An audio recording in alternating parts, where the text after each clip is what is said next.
Welcome to GoReadling Bedtime Stories, presented by GoReadling.com, personalized education and reading skills for kids.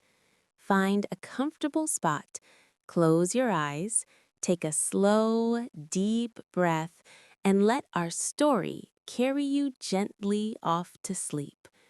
Tonight's story is called Rapunzel. Once upon a time, in a little village tucked between rolling green hills in a dark, whispering forest, there lived a husband and wife who wanted nothing in the world so much as a child. Their names were Thomas and Elsa, and they had been married for 7 years, and for 7 years they had hoped and wished and prayed, but no child had come to them. Their cottage was small but cheerful, with a thatched roof and a garden full of herbs and flowers. And Thomas worked as a carpenter, building chairs and tables and window frames for the people of the village. Elsa was a seamstress who could sew the most delicate stitches you ever saw, tiny flowers and birds and leaves on linen so fine it looked like spider silk. They were good people, kind to their neighbors, gentle with animals, honest in their dealings. And yet this one great happiness was denied to them, and it cast a shadow over their days that no amount of sunshine could quite chase away. Now, next to their little cottage, separated by a high stone wall covered in ivy and moss, there was a magnificent garden. It was the most beautiful garden in the whole countryside, bursting with flowers of every color, with fruit trees heavy with apples and pears and plums, and with rows upon rows of vegetables and herbs so lush and green that they seemed to glow with an inner light. But no one ever dared to enter that garden, because it belonged to Dame Gothel, a woman of great and terrible power. Some called her a witch, others called her an enchantress, and still others simply called her nothing at all, because they were too frightened to speak her name. She lived in a tall stone house beyond the garden, and she was rarely seen in the village. But when she appeared, people stepped aside and lowered their eyes and hurried on their way. One spring morning, Elsa was standing at the upstairs window, looking down into Dame Gothel's garden, when she noticed a bed of Rapunzel growing near the wall. Rapunzel is a plant with tender green leaves that can be eaten in salads. And these particular plants were the finest Elsa had ever seen, their leaves a deep, shimmering emerald green, so fresh and crisp and inviting that her mouth began to water just looking at them. She had been feeling unwell for several days, tired and queasy and unable to eat, and suddenly the Rapunzel was the only thing in the world she wanted. The craving was so powerful it was almost painful, like a hook lodged deep in her chest, pulling her toward those green leaves on the other side of the wall. She tried to ignore it. She made herself soup. She ate bread and cheese. She drank peppermint tea. But nothing helped. The craving only grew stronger. Days passed, and Elsa grew pale and thin. She could not eat, could not sleep, could barely bring herself to get out of bed. All she could think about was the Rapunzel in Dame Gothel's garden, those beautiful green leaves glistening with morning dew. Thomas was terrified. He brought her broths and custards. He called for the doctor from the village. He sat by her bedside and held her hand, but nothing made any difference. Finally, one evening, Elsa turned to him with hollow eyes and whispered, "If I cannot have the Rapunzel from that garden, Thomas, I believe I shall waste away and die." Thomas was a sensible man, not given to foolish risks, but he loved his wife more than anything, and the look in her eyes frightened him more than any enchantress ever could. That night, when the moon was hidden behind thick clouds and the village was dark and silent, Thomas crept out of the cottage, climbed the ivy-covered wall, and dropped quietly into Dame Gothel's garden. His heart was hammering so loudly he was certain the whole world could hear it. The garden was eerily beautiful by starlight, the flowers pale and ghostly, the herbs releasing their fragrance into the cool night air. He found the Rapunzel bed quickly, snatched up a great handful of the green leaves, stuffed them into his shirt, and scrambled back over the wall, his hands trembling, his breath coming in ragged gasps. He had done it. He was safe. Elsa ate the Rapunzel in a salad, and the color returned to her cheeks immediately, as if she had drunk some magical tonic. She ate every leaf and licked the bowl clean, and then looked at Thomas with grateful, shining eyes.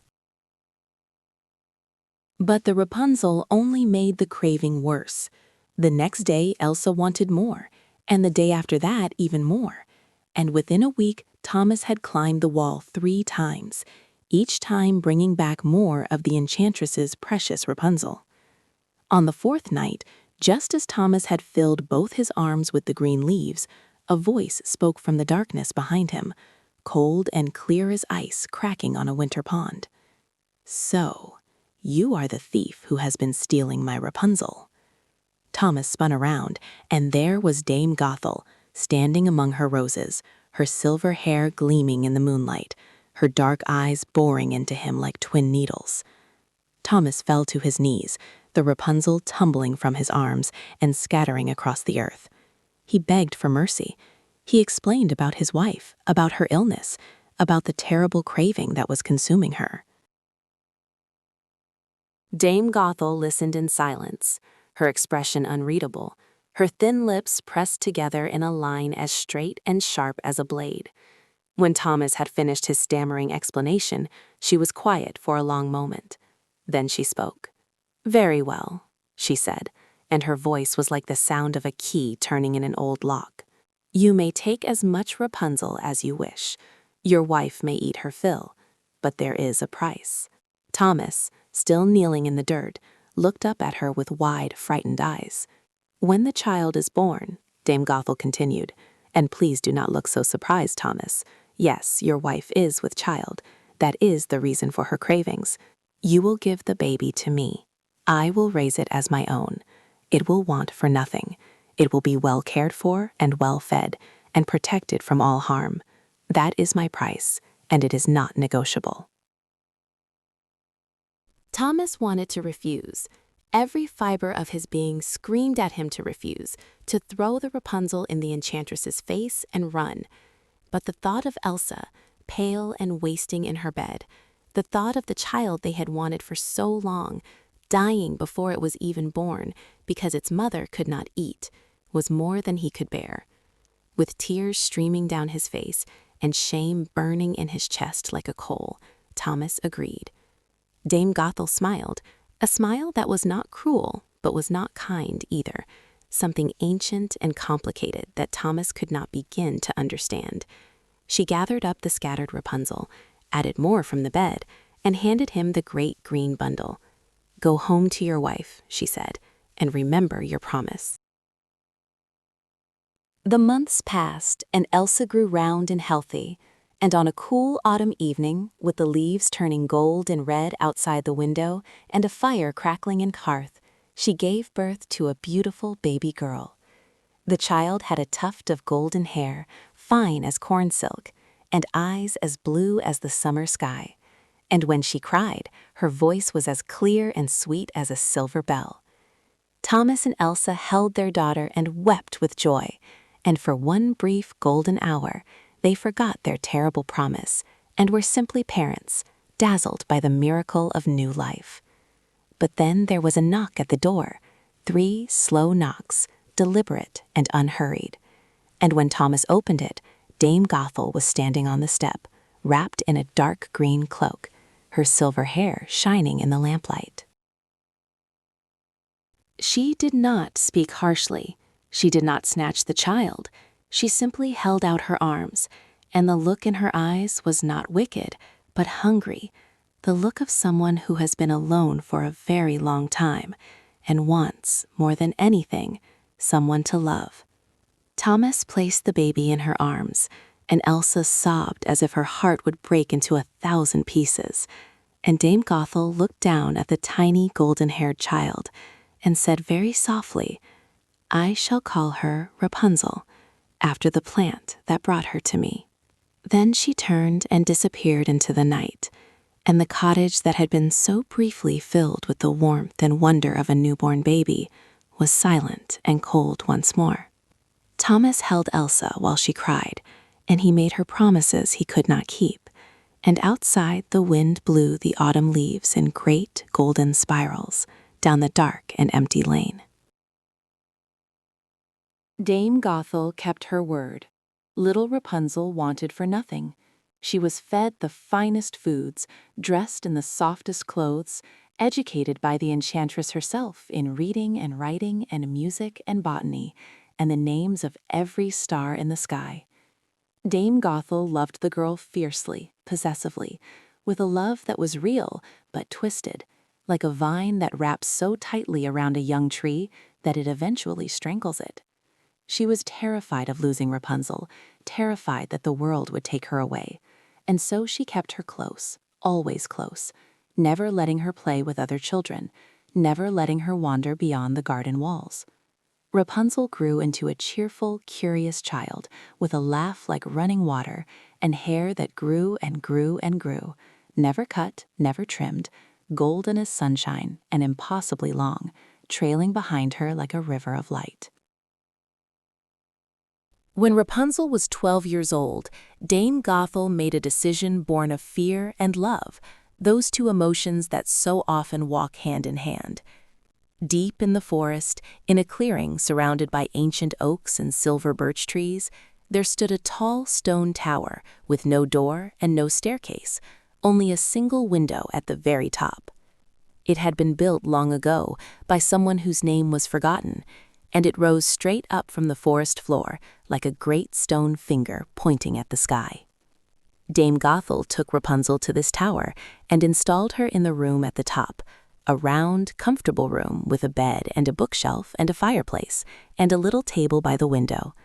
The walls were hung with tapestries to keep out the cold, and there was a rug on the stone floor and candles on every surface, and Dame Gothel had tried, in her way, to make it homelike. Rapunzel did not understand at first. She thought it was a game, an adventure, a special holiday in the forest. But when she realized that there was no way down, no door, no stairs, only the sheer stone walls dropping 50 feet to the ground, she cried and beat her fists against the window ledge and begged Dame Gothel to take her home. Dame Gothel held her and stroked her golden hair and whispered that it was for her own protection, that the world outside was dangerous and cruel and full of people who would hurt her, and that she was safe here, safe and loved and cared for, and that was all that mattered. Rapunzel was a child, and children trust the people who love them, even when that love comes wrapped in chains as fine as silk and invisible as air. She dried her eyes and tried to make the best of it, because what else could she do? The years passed, and Rapunzel grew from a girl into a young woman, and her hair grew with her, long and longer still, until it was 20 feet of shimmering gold that she coiled and braided and wound around hooks on the wall to keep it from tangling beneath her feet. Every day she read her books and tended the little pots of herbs that Dame Gothel brought her, and she sang. Oh, how she sang! Rapunzel had a voice of extraordinary beauty, clear and pure and achingly sweet, a voice that could make the birds stop in the trees and listen, a voice that carried on the wind and drifted through the forest like something alive. She sang because she was lonely and because music was the one thing that could not be locked in a tower, the one thing that could fly out through the window and travel wherever it pleased. Each day, Dame Gothel came to visit, bringing food and books and fresh candles and clean clothes. She would stand at the base of the tower and call up in her sharp, clear voice, "Rapunzel, Rapunzel, let down your hair." And Rapunzel would unwind her long golden braid, loop it around the hook beside the window, and let it fall down the side of the tower like a rope of sunlight. Dame Gothel would take hold of the braid and climb up, hand over hand, her feet braced against the stone, and Rapunzel would help pull her in through the window. It hurts, of course. The weight of a grown woman pulling on your hair is not a pleasant thing. But Rapunzel had grown used to the pain, the way you grow used to any small cruelty that is repeated day after day, until it feels almost normal. Dame Gothel would sit with Rapunzel for hours, teaching her, talking to her, brushing her extraordinary hair with a silver-backed brush, 100 strokes each evening, until it gleamed like liquid gold in the candlelight. She told Rapunzel stories about the wickedness of the world beyond the forest, about thieves and liars, and people who would use her and abandon her and break her heart. She painted such a vivid picture of the ugliness and danger outside that Rapunzel, who had never known anything else, believed every word. The tower was her home, the enchantress was her mother, and the world was a terrifying place, best observed from a safe distance through a small, high window. But somewhere deep inside her, in a quiet room in her heart that Dame Gothel's words could not quite reach, Rapunzel wondered.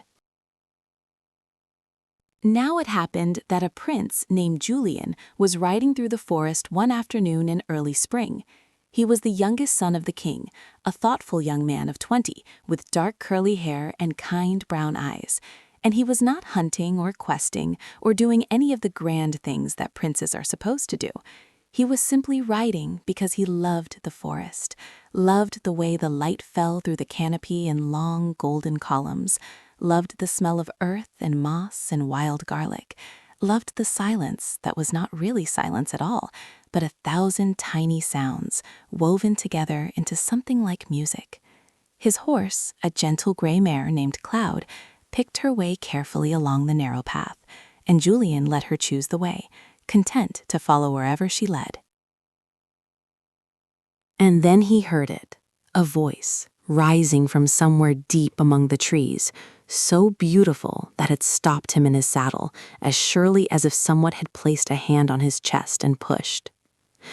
The song had no words that he could make out, just a melody, rising and falling like water flowing over stones, like wind moving through leaves, like all the beautiful, nameless longings of the human heart given form and sound.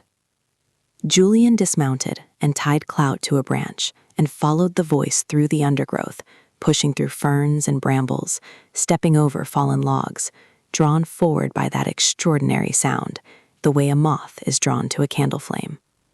He came at last to a clearing, and there was the tower, tall and gray and impossibly high, and at the top, framed in the narrow window, he could see a cascade of golden hair and the silhouette of a young woman singing. Julian stood behind an oak tree and watched, hardly daring to breathe. He could not see how to get up to the window. There was no door, no ladder, no staircase winding up the outside of the tower. The stone walls were smooth and sheer and offered not a handhold nor a foothold.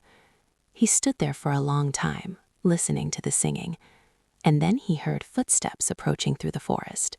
He pressed himself deeper behind the oak and watched, as an older woman in a green cloak appeared in the clearing.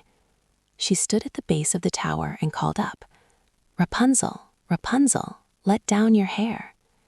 And a moment later, a long golden braid came tumbling down from the window, and the woman climbed up it and disappeared inside.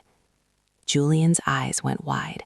He committed every detail to memory, the words, the braid, the window.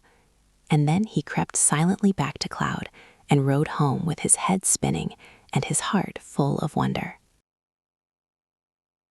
The next evening, after watching from behind his oak tree to make sure Dame Gothel had gone, Julian stepped into the clearing.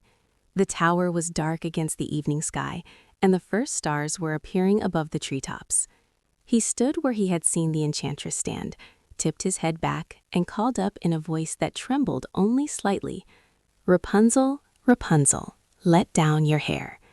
There was a pause, a long, breathless pause, during which Julian's heart thought it painfully in his chest. And then the golden braid came tumbling down, heavy and warm and gleaming in the fading light. He hesitated for just a moment, then took hold of the braid and began to climb, pulling himself up hand over hand the way he had seen the enchantress do, his boots finding purchase against the rough stone. When he reached the window and swung himself inside, Rapunzel gave a cry of shock and stumbled backward, knocking over a stack of books. She had never seen a young man before. She had never seen anyone except Dame Gothel. Julian stood in the middle of her small round room, breathing hard from the climb, his dark curls wild and his eyes wide, and for a moment neither of them could speak. Then Julian bowed, because his mother had taught him that manners matter most when you are most uncertain, and said, "I beg your pardon for startling you. My name is Julian. I heard you singing, and I have never heard anything so beautiful in all my life." Rapunzel looked at him. He did not look wicked or dangerous or cruel. He looked nervous and kind and slightly out of breath, and his eyes were the warm brown color of hazelnuts. They talked. That first evening, they talked for 2 hours, sitting on opposite sides of the little room, Rapunzel on her bed and Julian on the wooden stool by the fireplace, and they told each other everything. Julian talked about the world outside, about the village and the castle, and the market where you could buy oranges and cinnamon and bolts of colored silk. He talked about music and horses and the way the sea looked at sunset, all silver and gold and endless. Rapunzel listened with her eyes as round as moons, and her lips slightly parted, and her golden hair pooled around her like a lake of light. She had never imagined that the world could contain such wonders. It was not the ugly, dangerous place Dame Gothel had described. It was magnificent and terrifying, and she wanted to see every inch of it. Julian came back the next evening, and the evening after that, and soon he was visiting Rapunzel every night, always after Dame Gothel had made her daytime visit and departed. They became friends first, the way the best loves always begin, sharing stories and books and laughter and the small, precious details of their very different lives. Julian brought her gifts, nothing grand, just a handful of wildflowers, a ripe peach, a ribbon for her hair, a small mirror so she could see her own face, which she had not seen properly in years. Rapunzel gave him songs, each one more beautiful than the last, songs she composed just for him about the things he described, the sea, the market, the sunrise over the castle walls. Slowly, carefully, the way a flower opens in sunlight, they fell in love. One day, Rapunzel made a mistake. It was summer, and Dame Gothel was pulling herself up the golden braid, puffing and grunting with the effort. And Rapunzel, without thinking, said, "Why is it, Mother Gothel, that you are so much heavier to pull up than Julian? He climbs so lightly, like a squirrel on a branch." The words were barely out of her mouth before she realized what she had done. The color drained from her face. Dame Gothel heaved herself through the window and stood there, and her expression was something that Rapunzel had never seen before. A fury so cold and deep, it was like looking into the heart of a glacier. "What have you done?" Dame Gothel whispered, and her voice was barely audible, a thin hiss like steam escaping from a crack in the earth. "I trusted you. I loved you. I kept you safe from the world, and you have betrayed me." What happened next was swift and terrible. Dame Gothel seized the great golden braid and with a pair of iron scissors that seemed to appear from nowhere, cut it off close to Rapunzel's head. The braid fell to the floor in a heavy, shimmering coil, and Rapunzel cried out, not from physical pain, though there was that too, but from the shock of it, the brutality of it, the finality. Dame Gothel did not speak.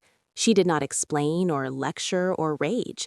She simply took Rapunzel by the arm, and by some enchantment that Rapunzel did not understand, they descended from the tower and walked deep, deep into the forest, further than Rapunzel had ever been, to a desolate stretch of wilderness where the trees were thin and twisted and the ground was rocky and barren.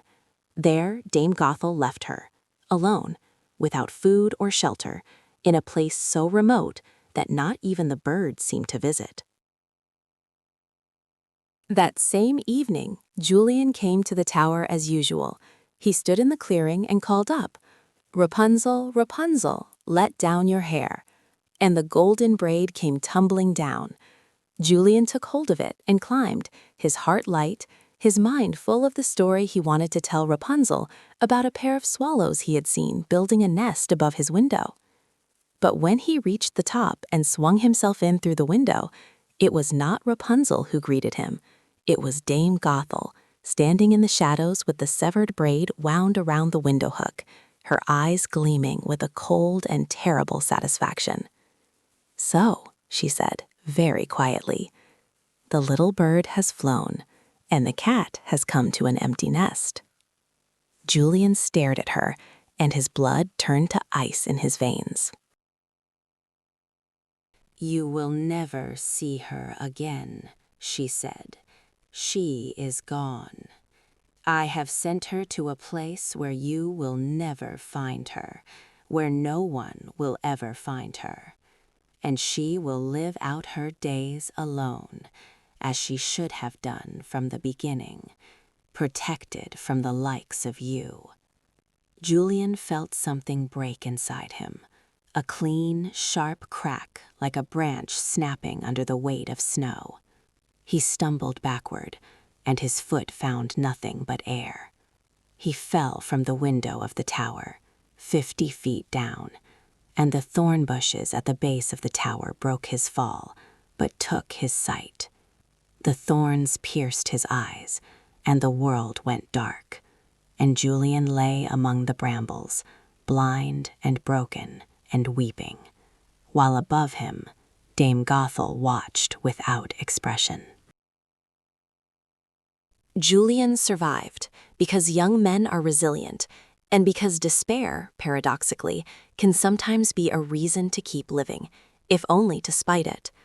He crawled out of the thorn bushes and into the forest, bleeding and blind, and for days he stumbled through the trees, drinking from streams, eating berries and roots that he found by touch and smell, sleeping in hollows and under hedges.